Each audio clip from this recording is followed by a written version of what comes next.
இப்போ கேரளாவை புகழ்வதற்கு உண்டான தேவையான இருக்கு. கேரளாவை வைத்து புகழணும்னா அங்கே இருக்கக்கூடிய மார்க்சிய தத்துவம் ஏற்றுக்கொண்ட அடிப்படையில் சிறப்பாக செயல்படுகிறது. Point acceptable. ஆமாம், சிபிஎம்ல வந்து சேருங்க.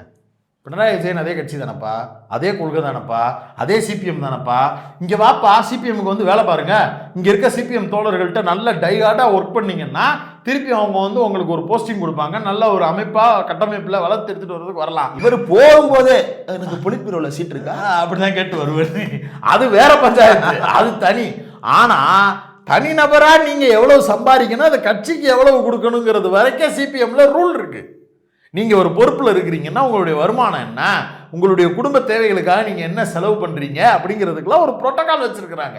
அதை மீறி நீங்கள் ஒன்று செய்கிறீங்கன்னா இந்த பணம் உழைப்புகளை சுரண்டி வந்த பணமானு அவங்களுக்கு பதில் கொடுக்கணும். காலம் முழுக்க ஊரடிச்சு உலையில போட்டு லாட்ரி வித்த பணத்தில் நம்ம ஒரு பெரிய சொகுசு வாழ்க்கையை வாழ்கிறோம். நம்மளால சிபிஎம்ல இருக்க முடியாதுன்னா அடிப்படையிலேயே கம்யூனிச தத்துவத்திற்கு இங்க இருக்கக்கூடிய மார்க்சியத்திற்கு எதிரான மனநிலையில் வளர்த்தெடுக்கப்பட்ட ஒரு நபர் நீங்க புகழ்றதுக்கு மட்டும் எனக்கு பினராயி விஜயன் என்ன உங்க பிரச்சனை? கேரளால லாட்ரி சீட் இருக்கு, அதனால பினராயி விஜயனை பாராட்டணும். இப்ப தமிழ்நாட்டில் லாட்ரி சீட் இல்ல, அதனால ஸ்டாலினை திட்டணும். அப்படித்தானே? சொல்லுங்க. தண்ணி வைங்க பாது. கேரளாவை பாத்தீங்களா பினராயிஜி சகாவு லாட்ரி சீட்டை கேன்சல் பண்ணிடாதே. இதை நேரடியா சொல்ல வேண்டியதானே பாஸ். எதுக்கு பாஸ் உருண்டுகிட்டு இருக்கீங்க? அதே விளிம்பு நிலையில் இருக்கக்கூடிய ஒடுக்கப்படக்கூடிய பிற்படுத்தப்பட்ட மக்களுக்கு மிக பெரும் துரோகத்தை இழைத்துக் கொண்டிருப்பது லாட்ரி தொழில். மாமனார் கேரளாவில் அத்தனை லட்சம் குடும்பங்கள் அதனால் வீணா போய்கிட்டு இருக்கு. இது டாக்குமெண்ட், எவிடன்ஸ்.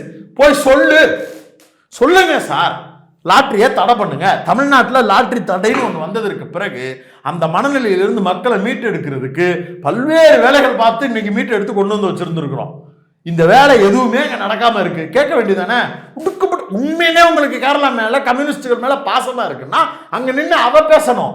இல்லாத பொய் சாதி அப்படியே முற்று முழுதுமாக ஒளிந்து கேரளா மின்னுதான். போய் பார்த்துருக்கீங்களா? கேரளாவில் சாதிய ரீதியான பிரச்சனைகள் இருக்கு. அங்க இருக்கக்கூடிய அரசு அதுக்கு குறை சொல்லவே முடியாது, எப்பயுமே சொல்ல முடியாது. அந்த சாதிய ரீதியான பிரச்சனைகளுக்கு சிபிஎம் வந்து வலுவா தன்னுடைய எதிர்ப்பை பதிவு செய்யும் அரசாங்கமா.